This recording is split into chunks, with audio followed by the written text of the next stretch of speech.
इस वीडियो में हम कक्षा 10 का पहला चैप्टर जो वास्तविक संख्या है उसके बारे में पढ़ने वाले हैं। तो देखिए, सबसे पहले है कि पाठ ही का नाम है कि वास्तविक संख्याएं।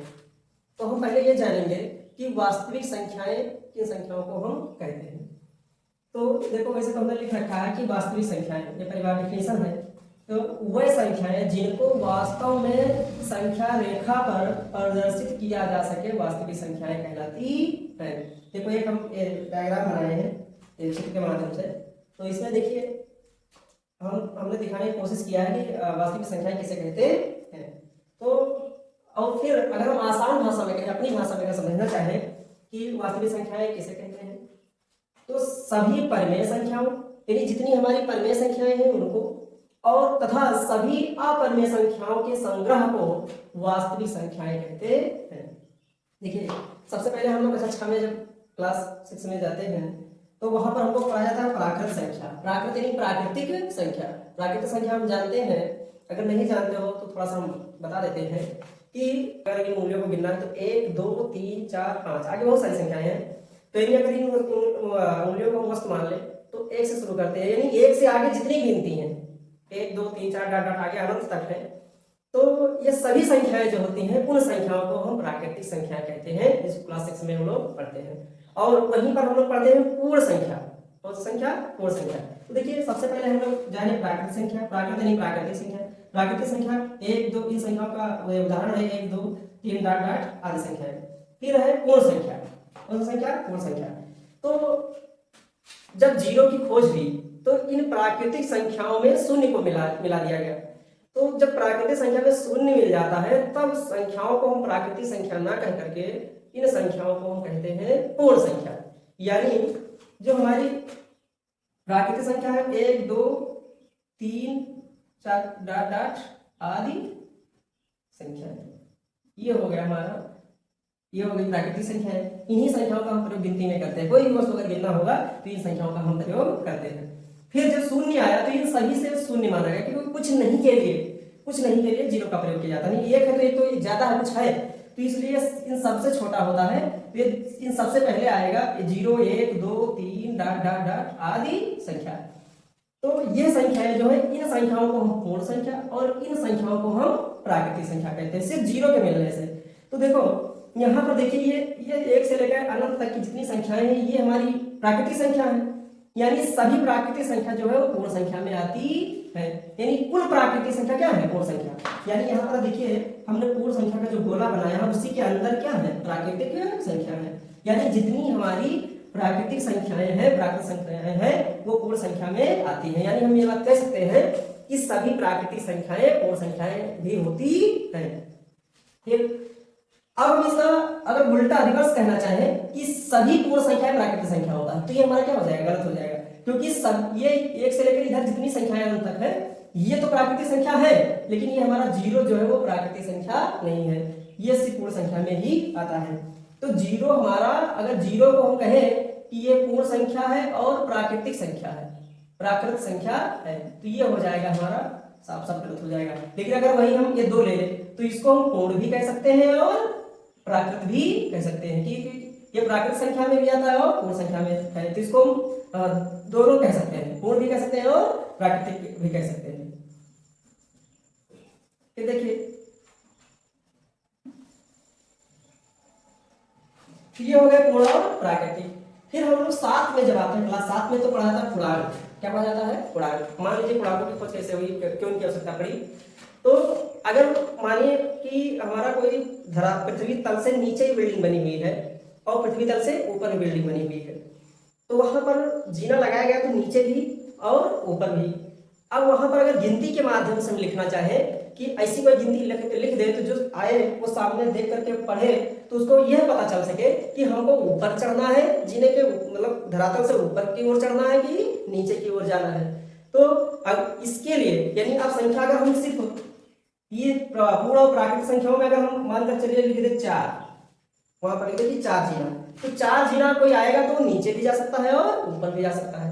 तो इस प्रकार से इन संख्याओं से जो ये बात क्लियर नहीं हो पा रही थी कि अगर हम कहीं संख्या को लिख दे तो अगर इस तरीके का कहीं पर कंडीशन बन रहा है तो तब कोई ऊपर की जगह चढ़ेगा, कोई नीचे का जगह चढ़ेगा। तो इसलिए पूर्णांकों की हुई आवश्यकता। और जब पूर्णांकों की आवश्यकता हुई तो पूर्णांक जो है, जैसे ये 4 है तो ये +4 है, और इसी का एक आ गया उल्टा विपरीत जिसको कहते हैं -4। यानी ऐसे सभी संख्या, ये 4 ही नहीं, जितनी संख्याएं हैं सिर्फ 0 को छोड़ करके, यानी +0 या -0 नहीं होता, 0 का कोई चिन्ह नहीं होता है। 0 को छोड़ करके आगे जितनी संख्या है, अगर +1 है तो इसका उल्टा -1 भी है, और +2 है तो -2, ऐसे जितनी संख्या इधर प्लस में है उतनी संख्या इधर माइनस में है। तो हम देखेंगे अब अगर उस जगह पर लिख दें हम +4 जीना, तो इसका मतलब ये हो गया कि 4 जीना हमको ऊपर जाना है। अगर हम लिख दें -4 जीना तो क्लियर हो जाएगा कि हमको नीचे जाना है, यानी 4 जीने नीचे जाना है। तो इसलिए हमको पूर्णांकों की हुई आवश्यकता। तो जब पूर्णांक आए तो इधर देखिए, यहाँ पर हम देख पा रहे होंगे ये 0 1 2 डॉट डॉट r, और इधर -1 -2, इधर जितनी प्लस में है उतनी इधर माइनस में है। तो यहाँ पर देखिए 0 1 2 डॉट डॉट, यानी जो हमारी पूर्ण और प्राकृतिक पूरी संख्याएं इसमें है कि नहीं है, ये सब संख्याएं पूर्ण और प्राकृत इस पूर्णांक में है, और बाकी इनके विपरीत भी आ गए, इस 0 का नहीं, 0 को छोड़ करके और सभी संख्याओं के इधर विपरीत आ गए। तो इन सब संख्याओं यानी सभी धनात्मक संख्या, अगर पूर्णांक की बात की जाए, पूर्णांक किसे कहते हैं, तो सभी धनात्मक संख्या और सभी ऋणात्मक संख्या तथा शून्य के संग्रह को जो संख्याएं बनती हैं, उन्हीं संख्याओं को कहते हैं पूर्णांक संख्या। अगर समझ में ना आए तो वीडियो को थोड़ा सा फिर से रिवर्स करके बैक करके और फिर देखिए, फिर समझ में आएगा। तो अगर पूर्णांक पूछा जाता है कि पूर्णांक किसे कहते हैं, तो पूर्णांक हम समझ मतलब सभी जितनी हमारी धनात्मक संख्या है और जितनी ऋणात्मक, यानी सभी धनात्मक और सभी ऋणात्मक, और शून्य यानी शून्य ना धनात्मक है ना ऋणात्मक है तो उसको भी कहना है, यानी सभी धनात्मक संख्या और सभी ऋणात्मक संख्या के संग्रह को हम क्या कहते हैं, पूर्णांक कहते हैं। तो यहाँ देखो पूर्णांक, यानी पूर्णांक वाला जो बोला है इसमें प्राकृत संख्या पूर्ण संख्या सभी आती है। यानी यहाँ पर अगर हम लिखें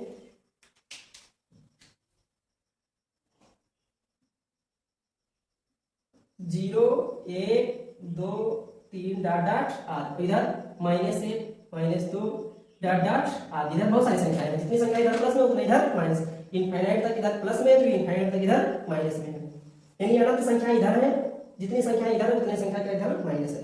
तो यहाँ पर देखिए जो हमारी प्राकृतिक संख्या है और पूर्ण संख्या है, टोटल इसमें है कि नहीं, प्राकृतिक ये वाली यहाँ से इधर हो गई, और अगर पूर्ण देखा जाए तो 0 को मिला देना पूर्ण, यानी सभी पूर्ण संख्याएं पूर्णांक होती हैं, जितनी भी पूर्ण संख्या होती हैं सब क्या होती है, पूर्णांक। लेकिन सभी पूर्णांक पूर्ण संख्या नहीं होते, क्योंकि -2 पूर्णांक तो है लेकिन वो पूर्ण संख्या नहीं है, पूर्ण संख्या में तो इधर है। तो इसलिए सभी ये जो सभी प्राकृतिक संख्या, सभी प्राकृतिक संख्या भी पूर्णांक है और सभी पूर्ण संख्याएं भी पूर्णांक है, लेकिन सभी पूर्णांक जो है वो पूर्ण या प्राकृतिक संख्याएं नहीं है।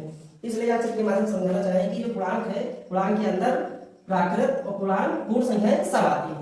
तो ये हो गया पूर्णांक। अब आता है परिमेय संख्या। ये कक्षा 8 में हम लोग पढ़ते हैं कि परिमेय संख्या किसे कहते हैं। तो हम लोग पढ़ चुके हैं कि वे संख्याएं जो p/q के रूप में लिखी हूं, किसमें लिखी हूं, p/q के फॉर्म में, यानी p/q के फॉर्म में लिखी हो, जहां p और q पूर्णांक हो, पूर्णांक मतलब इनमें से कोई संख्या हो, चाहे प्लस हो चाहे माइनस हो, और q 0 ना हो, यानी q डज नॉट 0 ना हो, तो वो संख्या क्या कहलाती है, परिमेय संख्या। क्या कहलाती है, परिमेय संख्या। तो ये सब पिछली कक्षाओं का सिर्फ हम रिवीजन के तौर पर बता रहे हैं। तो ये हो गई परिमेय संख्या की। परिमेय संख्या किसे कहते हैं, परिमेय संख्या देखो हमने यहाँ इतने बताने का प्रयास किया। तो परिमेय संख्याओं में जो होते हैं जितने भी पूर्णांक और प्राकृत और सब हमारी परिमेय संख्या होती है। और जैसे 3/2, 7/5 या 0.125, यानी यहाँ तो ना तो आगे दशमलव लगा हुआ है, ना पूरा यहाँ शांत रूप से यहीं तक है 0, यानी 7 दशमलव है, या 0.333 आगे हमको पता है कि 3 आ रहा है, यानी टर्मिनेटिंग है, 3 आएगा। इसको ऐसे भी लिख सकते हैं, जैसे 0.3 के ऊपर बार लगा के लिख दो या डॉट लगा देते हैं। तो ये जो संख्याएं हैं, यानी ये संख्याएं भी परिमेय है और ये पूर्ण प्राकृतिक पूर्णांक ये भी है, सब हमारी जो संख्याएं हैं ये परिमेय संख्या है। क्योंकि हम ये बात हमको मालूम होना चाहिए कि किसी भी संख्या का हम बटा 1 लिख सकते हैं, कोई भी संख्या का बटा 1 लिखा रहता है उसमें। तो यहाँ पर देखिए ये p/q के रूप में लिखा है, p/q के रूप में लिखा है, यानी और pq पूर्णांक होने चाहिए, यानी एक भी पूर्णांक है ये भी पूर्णांक है, तो pq दोनों पूर्णांक है। q 0 ना हो, यानी q के स्थान पर 0 नहीं है, तो इसलिए ये संख्याएं सभी संख्याएं क्या है, परमेय संख्या है। हाँ अगर जीरो की बात आती है, जीरो तो देखो जीरो का भी तो बटाई लिखेंगे, तो ये भी परमेय संख्या है, जीरो भी ये क्या है, परमेय संख्या है। क्योंकि कह रहा है कि p बटा q के रूप, ऐसी कोई संख्या परमेय संख्या किसे कहते हैं, तो वह संख्या जो p बटा q के रूप में लिखी जा सके। तो देखो p बटा q के रूप में लिखा है, फिर कह रहा है कि p q पूर्णांक होने चाहिए, यानी देखो p जो बटे के ऊपर इसको p मान है, जो बटा के ऊपर p है ये हो गया p, यानी p और q पूर्णांक होने चाहिए। यानी जीरो देखो पूर्णांक में है कि नहीं है, पूर्णांकों में जीरो आता है, ये पूर्णांक है, और q भी पूर्णांक है क्योंकि ये पूर्णांक में आ नहीं रहा है, तो ये भी पूर्णांक है और ये भी पूर्णांक है। फिर कह रहा है कि क्यों जीरो ना हो, तो क्यों नहीं बटे के नीचे ये देखो ये हर जो है, यानी यहाँ जीरो कहाँ है, इसलिए ये भी क्या है, परमेय संख्या है। लेकिन अगर इसी का उल्टा लिखा हो, यानी 4/0 लिखा हो, अब यहाँ पर देखो ये p बटा q के रूप में तो लिखा है, सही बात है, और p और q दोनों पूर्णांक नहीं है, देखो 4 आगे यहाँ मिलेगा कहीं, तो 4 पूर्णांक में जीरो भी क्या है पूर्णांक, यहाँ तक तो बात सही है, लेकिन कह रहा है कि q जीरो ना हो, यानी q यहाँ पर हमारा क्या है, जीरो, बस इसलिए ये परमेय संख्या नहीं है। तो 4/0 जो है वो परमेय संख्या नहीं, यानी बटे में अगर कहीं जीरो आ गया तो संख्या परमेय संख्या नहीं हो सकती है। तो जितनी परमेय संख्याएं हैं उनमें सभी प्राकृत संख्या, पूर्ण संख्या, पूर्णांक सब आते हैं, और कुछ ये संख्याएं ये भी आ जाती हैं, तो इन सभी संख्याओं को क्या कहते हैं, परमेय संख्या। अब हम 9 में आते हैं, जब क्लास 9 में, तब वहां पर हमको मिलती है अपरमेय संख्या। कौन सी संख्या है, अपरमेय संख्या, जैसे कि पाई, √2, √5, √11 और इस तरीके से, जैसे 1.3, 2, 5, 1, 6, आगे कौन सी संख्या आएगी, कुछ बदल बदल के संख्या आ रही है, यानी क्लियर नहीं है। यहाँ पर देखिए क्लियर था कि 3 ही आएगा, 3.333 यानी 3 ही आने वाला था, हमको पता था, लेकिन यहाँ पर कुछ क्लियर नहीं है, पहले 3 फिर 2 फिर 5 1 6 पता नहीं क्या आ जाए। तो यानी ये जो अगर दशमलव प्रसार अशांत हो और अनावर्ती, इसको कहते हैं अनावर्ती, जब बदल बदल के आए तो इसको क्या कहते हैं, अनावर्ती। यानी किसी संख्या का जो दशमलव प्रसार है वो अशांत हो और अनावर्ती हो तो वह संख्या अपरमेय कहलाती है। क्या कहलाती है, अपरमेय। या √2, इसका जब दशमलव प्रसार निकालेंगे तो इस तरीके से आएगा, जो ये बदल बदल की संख्या आएगी, अनावर्ती आएगा, इसलिए ये सभी जो संख्याएं हैं ये क्या है, अपरमेय संख्या है। तो अब यहाँ पर देख पा रहे होंगे कि फिर ये पूरा घेरा हमने बनाया है और लिखा है वास्तविक संख्या, यानी सभी परमेय संख्याएं और सभी अपरमेय संख्याएं को जब इकट्ठा कर, मान लीजिए कि एक थैला है, पहले छोटा थैला था जिसमें प्राकृतिक संख्याएं सेट थी, फिर उससे बड़े में जिसमें पूर्ण संख्याएं थी, फिर उससे बड़े वाले में ये पूर्णांक थी, यानी अब है परमेय संख्याओं का ये थैला, फिर अपरमेय संख्या, इन सबको जब एक ही थैले में भर दिया गया तो उसको हम क्या लिखेंगे, वास्तविक संख्याएं।